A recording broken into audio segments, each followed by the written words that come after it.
Hello दोस्तों, आप लोगों का स्टेनो मास्टर में स्वागत है। आइए, जैसे मैंने आप लोगों को कई लड़कों की डिमांड थी कि सर ये बताइए कि स्पीड कैसे बढ़ाएं। मेरी स्पीड 60 की है, हम इसको 80 कैसे करें। कोई कह रहा है मेरी 80 है, सर हम इसको 100 कैसे करें। कोई कह रहा है सर 100 है, इसके बाद 120, 140, 160 की स्पीड कैसे करें। कोई लड़का पार्लियामेंट की तैयारी कर रहा है, कोई लड़का एएसआई की तैयारी कर रहा है, कोई लड़का रिपोर्टर की तैयारी कर रहा है। अभी हाई कोर्ट के स्किल लगा हुआ है पेपर के बाद, फिर एसएससी का स्किल लगा हुआ है। तो जैसा कि लोगों ने बताया कि सर प्रैक्टिस कैसे की जाए, कैसे इसको बढ़ाया जाए, आउटलाइंस को कैसे आउटलाइन बनाई जाए, तो उसके लिए मैंने एक क्लास रखी हुई है कि स्पीड कैसे बढ़ाएं। तो आज आप लोगों को स्टेनो की स्पीड बढ़ाने की टिप दी जा रही है कि स्टेनो में स्पीड कैसे बढ़ाएंगे, चाहे वो इंग्लिश की हो और चाहे वो हिंदी की हो। लेकिन स्पीड बढ़ाने के लिए सभी में एक ही काम करना पड़ेगा। जैसे हम एक छोटा सा एक एग्जाम्पल देते हैं। जैसे एक स्टार्टिंग का कोई व्यक्ति ठीक मोबाइल खोलना सीख रहा है या बनाना उसको सीख रहा है, तो पहले उसको धीरे धीरे करेगा, धीरे धीरे उसको खोलेगा, कहीं टूट ना जाए, कहीं कुछ गड़बड़ ना हो जाए, धीरे धीरे उसको करता है। फिर इसके बाद वो जब खूब प्रैक्टिस करता है, उसकी रोज उसको खोलेगा, रोज उसको बांधेगा मोबाइल को। एक दिन जब उसको प्रैक्टिस खूब हो जाएगी तो वो धीरे धीरे उसमें माहिर हो जाएगा। जैसे आपने देखा होगा जहां पर ये हब है पूरा मोबाइलों का, वो इतनी तेजी स्पीड से करते हैं, उनका हाथ इतना तेजी से चलता है, ठीक है। तो ये प्रैक्टिस होता है। अगर आपकी प्रैक्टिस है अच्छी तो आप स्पीड ऑटोमेटिक बढ़ा देंगे। अब उसमें आता क्या है, जैसे कहा मैं खाना खा रहा हूं, ठीक। अब इसको एक साथ लिखना है तो आप ये देखिए, मैं अलग कर दीजिए, खाना खा रहा हूं अलग कर दीजिए, खाना खा रहा हूं एक साथ कर दीजिए उसको। अगर ये चीज आपको प्रैक्टिस से आती है तो मैं अलग कर रहा हूं, खाना खा रहा हूं एक साइड कर दिया, ठीक। तो ये और उसको पास में लिखिए थोड़ा सा, इसके बीच में दोनों के ज्यादा गैप नहीं होना चाहिए, पहला। दूसरा, कभी भी पेंसिल ज्यादा उठानी नहीं चाहिए, पेंसिल ज्यादा उठानी चाहिए। कोशिश करिए कि पेंसिल अगर रख गई है हल्की रखिए और एक बार में बनाते उसको चले जाइए। जो बनाना वर्ड पूरा एक ही बार में, ठीक है। और जहां आपको जब आप इसको बनाते हैं तो आप एक काम करिए, मैं बताता हूं आपको। वहां पर होता क्या है कि आपको एक पूरा दे दिया जाएगा, पूरा एक मतलब पन्ना दिया जाएगा पूरा एक। उस पन्ने में आपको क्या करना होगा, पहले वो लोग स्पीकर से बोलेंगे, छोटा स्पीकर होगा जैसे पीएम बोलते वैसे, तो एक छोटा सा होगा, उसमें बोलेंगे वो लोग। पहले एक बार 5 मिनट का प्रैक्टिकल होगा, ठीक है, ट्रायल। वो ट्रायल होगा, उस ट्रायल में आपको पहले ये बताया जाएगा कि ये आवाज सही है कि नहीं, कोई दिक्कत तो नहीं है। फिर इसके बाद जब लड़के हाँ कर देते हैं, इसके बाद आगे उसको बोला जाता है। तो पहले बोला जाता है कि आप लोग रेडी हैं। बहुत बहुत अच्छा प्रोसेस होता है, घबराने की जरूरत नहीं है। लोग घबरा देते हैं, डरा देते हैं, डराने की जरूरत बिल्कुल नहीं है। आपको वहां करना क्या है, जैसे वो बोले उस समय आपको क्या करना है, केवल वहां बैठे रहना है। 1 2 3 4 5 बोलेंगे, 5 के बाद रेडी बोलेंगे, रेडी के बाद वो धीरे धीरे बोलते हैं, इतना ज्यादा स्पीड से नहीं बोलते हैं कि डिक्टेशन छूट जाए। लेकिन अगर आपकी आउटलाइन अगर सही नहीं है तो आपको दिक्कत होगी। चलिए, मैंने मान लिया कि आप एक प्रकार से पूरा सक्षम है लिखने में, स्टेनो आपने लिख ली। घर में प्रैक्टिस कैसे करना है, आप पूरी स्टेनो लिख लीजिए। अगर बीच में कुछ छूट रहा है, छूटने दीजिए, ठीक। आप पूरा लिखिए और प्रैक्टिकल जो कीजिए। इसीलिए मैंने वीडियो जो है वो 15-15, 20-20 मिनट की डाली हुई है। मोदी जी की स्पीच डाली हुई है। जो लोकसभा में तैयारी कर रहे हैं, पार्लियामेंट की तैयारी कर रहे हैं, मैं पार्लियामेंट की वीडियो भी आप लोगों को डालूंगा, ठीक है। तो आप उनको प्रैक्टिकल करिए, क्योंकि वहां पर आपको वो लिखना है जो यहां टीचर बोलेगा, वो आपको नहीं लिखना है। वहां टीचर नहीं बोलेगा, वहां पर बोलेंगे लोग। आपको वो लोगों का जो भाषण होता है, स्पीच होती है, वो आपको लिखनी है वहां पर। तो आप ग्राउंड पे आइए, जरूरी नहीं कि टीचर बोले तभी आप लिखिए। आप वो चीज लिखिए जो भाषण पे है। मोदी जी का भाषण आ रहा है, 30 मिनट का आ रहा है, आप लिखना स्टार्ट करिए उसको। ऐसा जुनून होना चाहिए लोग, मतलब किसी चीज को पाना है तो पहले उससे प्यार होना चाहिए आपको। चलिए स्टार्ट करते हैं, पहले बताते हैं आप लोगों को, फिर इसके बाद बताएंगे। आउटलाइन छोटी करें, आउटलाइन को छोटी करें। जैसे मैंने कहा कि मैं खाना खा रहा हूं, तो मैंने कहा ये मैं, ठीक है, और इसके बाद खाना खा रहा हूं ऐसे कर दिया, ये हो गया मैं खाना खा रहा हूं। ठीक है, तो इस तरीके आपको समझना पड़ेगा कि इतने में कर दिया हमने। ठीक, ज्यादा ये नहीं कि कुछ लोग हैं जो बड़ा सा ऐसे बनाएंगे, फिर इसको ऐसे करेंगे, फिर ऐसे करेंगे, फिर ऐसे करेंगे। बड़ा जो लोग बहुत बड़ा बड़ा लिखते हैं, तो आपको बड़ा बड़ा नहीं लिखना है, पहला छोटा छोटा लिखना है। दूसरा, जो डार्क लाइन होती है और हल्की लाइन होती है, लाइट लाइन, वो आपको समझनी पड़ेगी। ठीक, नेक्स्ट है तुम्हारा व्याकरण दुरुस्त करें। व्याकरण आपको दुरुस्त करनी पड़ेगी। ठीक है, और एक चीज आपको और ध्यान रखना है, व्याकरण में दुरुस्त करने के साथ साथ आपको ये याद रखना है कि जैसे वहां पर स्टेनो आपको बोली जा रही है, स्टेनो आपको बोली जा रही है, जैसे मैंने कहा कि कोरोना संक्रमण पर बोली जा रही है। ठीक, जल्दी जल्दी स्पीच बोली जा रही है, आपको समझ में नहीं आ रहा कोरोना संक्रमण कैसे लिख लें, अब आपको नहीं समझ में आया। हम कहते हैं कोई भी हमने एक शब्द लिख लिया, हमने ये लिख लिया, सी करके गोला लगा दिया, अब ये मेरा हो गया कोरोना संक्रमण। मैंने मान लिया कि ये कोरोना संक्रमण लिखा है। ठीक, जैसे वहां पर कोरोना संक्रमण बोला जाएगा, हम ऐसे तुरंत कर देंगे।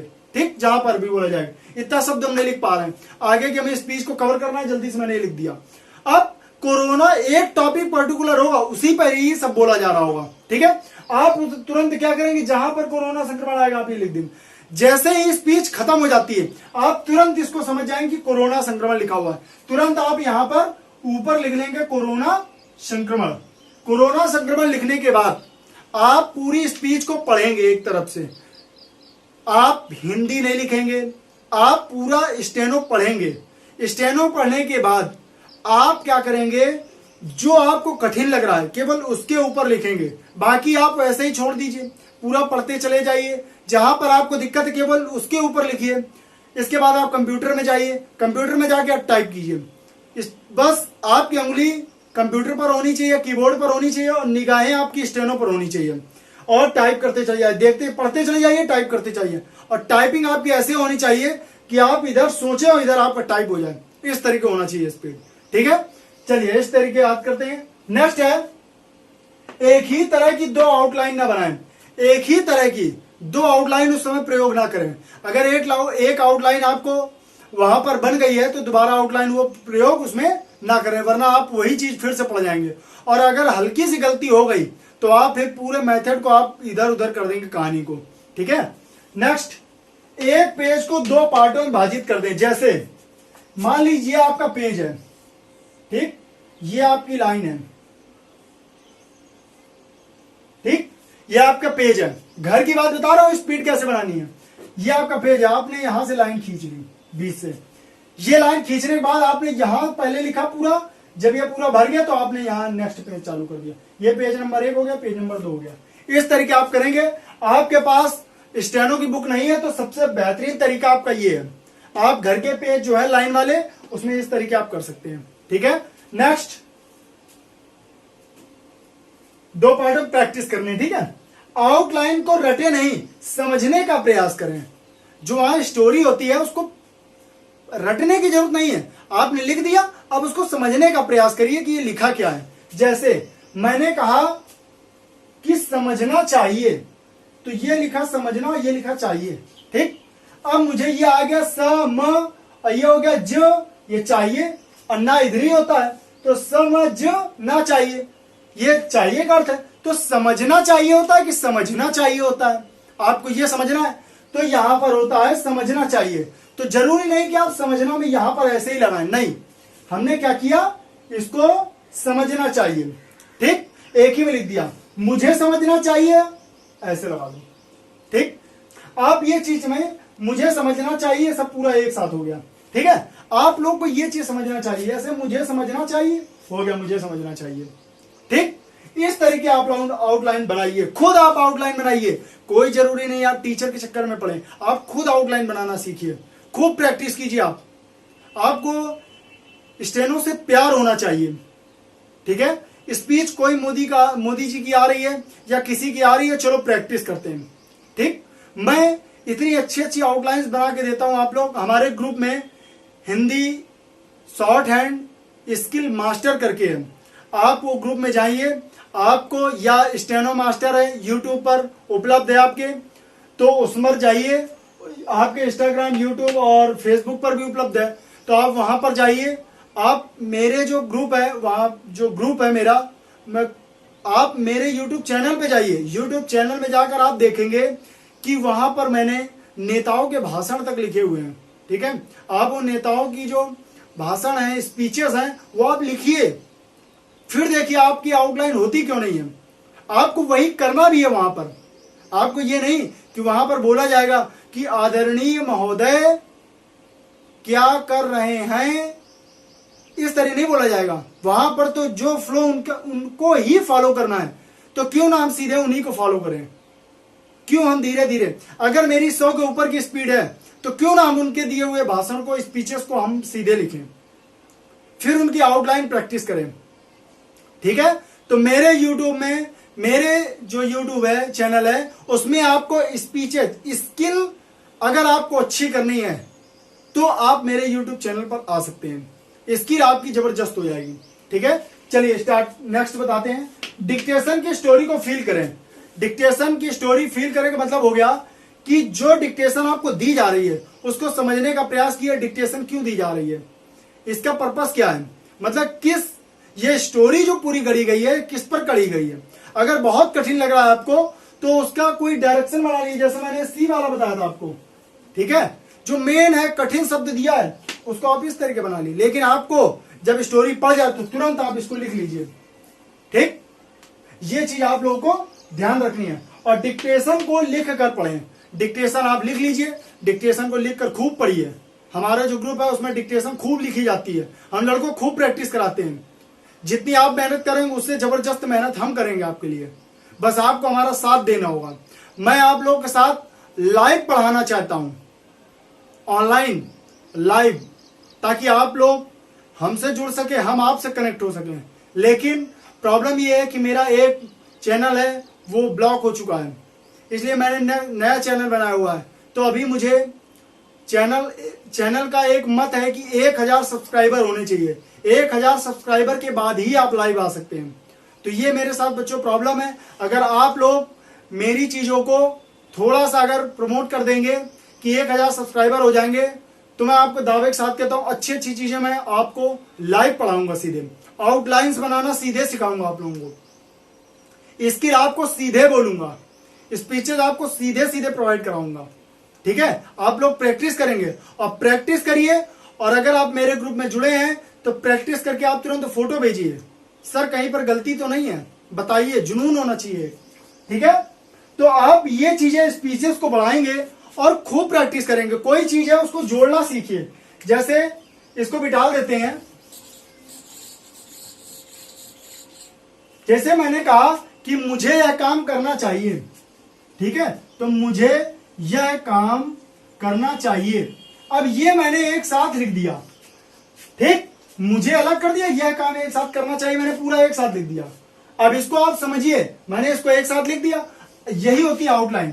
अब इसको कितना छोटा कर सकते हैं ये आपको समझना है। तो मुझे यह काम, कार्य है और करना चाहिए, इसी में हो गया, इसको और छोटा कर दो।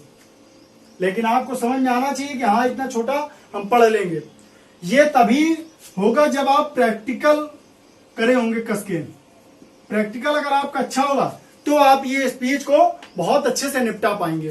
ठीक है, तो आप लोग खूब प्रैक्टिस कीजिए, आउटलाइन खूब बनाइए और आउटलाइन बनाने के बाद खूब प्रैक्टिस कीजिए। और अगर आपको अच्छी स्किल करना है तो आप लोग चैनल सब्सक्राइब कर दीजिए और मुझे 1000 सब्सक्राइबर जैसे ही होते हैं मैं आप लोगों को लाइव पढ़ाऊंगा, लाइव स्किल कराऊंगा, लाइव स्किल अच्छी करा दूंगा आप लोगों की। लेकिन मुझे थोड़ा टाइम चाहिए, उसके लिए आप लोग तब तक मेरे दिए हुए निर्देशों का पालन कीजिए और इस तरीके अपनी स्पीड बढ़ाइए। जो 80 है वो 100 करने का प्रयास करिए, जो 100 है उसको 120 करने का प्रयास कीजिए और जो 120 है वो 140 या 160 बनाने का प्रयास कीजिए, ताकि आप लोग पार्लियामेंट तक तैयारी कर सकें। ठीक है, धन्यवाद।